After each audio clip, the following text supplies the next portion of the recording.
ক'বলৈ ভাষা নাই। তথাপিও মই এই চাগতে মই ভাৰতীয় জনতা পাৰ্টিৰ ৰাজ্যিক সভাপতি আৰু মাননীয় মুখ্যমন্ত্ৰী ডাঙৰীয়াক মই ধন্যবাদ জ্ঞাপন কৰিছোঁ। আৰু মই গোৱালপাৰা পশ্চিম সমষ্টিবাসী ৰাইজক মই ধন্যবাদ জ্ঞাপন কৰিছোঁ।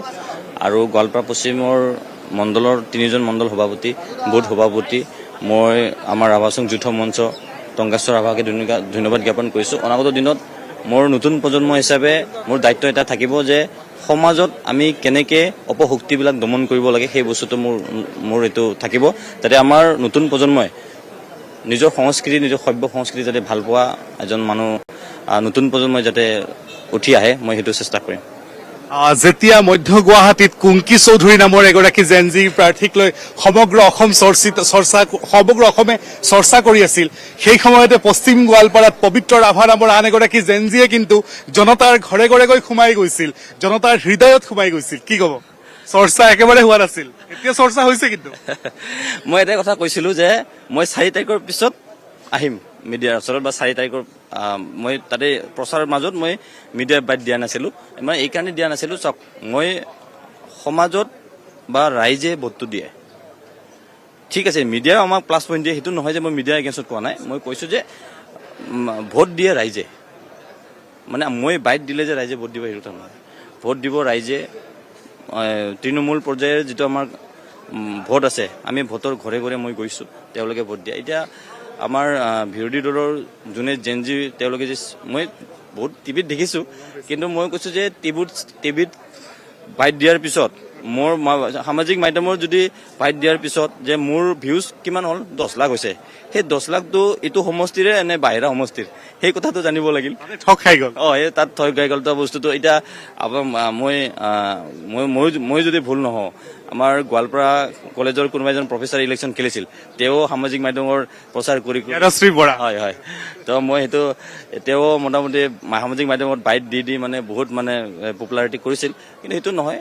এতিয়া আমি একদম সাধাৰণ ঘৰৰ ল'ৰাৰ পৰা আহিছোঁ, সাধাৰণ ঘৰৰ পৰা আমি আহিছোঁ। তো সেই তাৰ পৰা ভাৰতীয় জনতা পাৰ্টীয়ে মানে আমি 3rd জেনেৰেশ্যনক ভাৰতীয় জনতা পাৰ্টীয়ে উঠাই আনিছে। তো মই ভাবোঁ অনাগত দিনত গোৱালপাৰা পশ্চিমবাসী ৰাইজৰ হৈ কাম কৰিম। তেওঁলোকৰ যি মোক আস্থা আৰু বিশ্বাসত মোক ইমান বিপুল ভোটত জয় কৰাইছে, তো অনাগত দিনত মই আমাৰ গোৱালপাৰা সমষ্টিৰ পশ্চিম সমষ্টিৰ যি সমস্যা থাকিব, সেই সমস্যা মোৰ সদনত উত্থাপন কৰিব মই পুৰা চেষ্টা কৰিম। যিটো আপুনি উল্লেখ কৰিছে, আৰু জেনজি প্ৰাৰ্থী হিচাপে আচলতে ভাৰতীয় জনতা পাৰ্টী, আমি যদি চাওঁ অসমত হাফলঙতো আপোনালোকৰ এগৰাকী প্ৰাৰ্থী জয়ী হৈ আহিছে। তেনে ক্ষেত্ৰত আচলতে আপুনি উল্লেখ কৰিছে যে মই এগৰাকী অত্যন্ত সাধাৰণ পৰিয়ালৰ পৰা অহা ল'ৰা।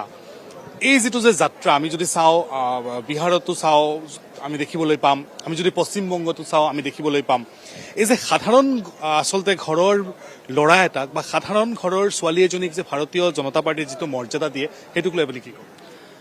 আমি সদায় সময় আছিল যেতিয়া ৰাজনীতি কেৱল ধনী লোকেহে কৰিব পাৰে বুলি এটা চিন্তাধাৰা আছিল, কিন্তু সেই চিন্তাধাৰা এতিয়া সলনি হ'ব ধৰিছে। হয়। আমাক দলে সদায় শিকাইছিল যে আমি যেতিয়া কাৰ্যকৰ্তা হিচাপে কাম কৰি আছিলোঁ দলত, যে মই জিলা যুৱ মৰ্চাৰ সভাপতি আছিলোঁ, তাৰপিছত মই ৰাজ্যিক যুৱ মৰ্চাৰ সাধাৰণ সম্পাদক দায়িত্ব, তাৰ জিলা সভাপতি হোৱাৰ আগত মই জিলাৰ সম্পাদকৰ দায়িত্বত আছিলোঁ মই। তো দলে সদায় এনেকুৱা কৈছিল যে পাৰ্টি উইথ ডিফাৰেঞ্চ, মানে বেলেগ দলকৈ ভাৰতীয় জনতা পাৰ্টি পৃথক।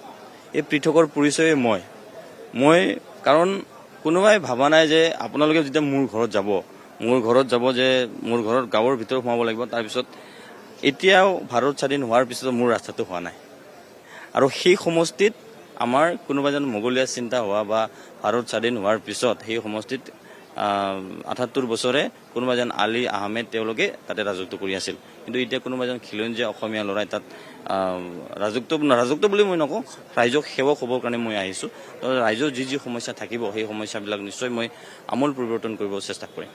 ধন্যবাদ জ্ঞাপন কৰিছোঁ। এয়া আছিলে পবিত্ৰ ৰাভা পশ্চিম গোৱালপাৰাৰ এগৰাকী জেনজি প্ৰাৰ্থী আছিলে এইবাৰৰ নিৰ্বাচনত। যদি নিৰ্বাচনৰ সময়ছোৱাত বিশেষ চৰ্চা লাভ কৰা নাছিল, কিন্তু বৃহৎ ভোটত যেতিয়া জয়লাভ সাব্যস্ত কৰিলে, জনতাই যেতিয়া ৰায় দিলে পবিত্ৰ ৰাভাৰ পক্ষে, তাৰপিছতে চৰ্চাৰ কেন্দ্ৰবিন্দু হৈ পৰা পবিত্ৰ ৰাভাৰ সৈতে আমি বাৰ্তালাপ কৰাৰ চেষ্টা কৰিছোঁ।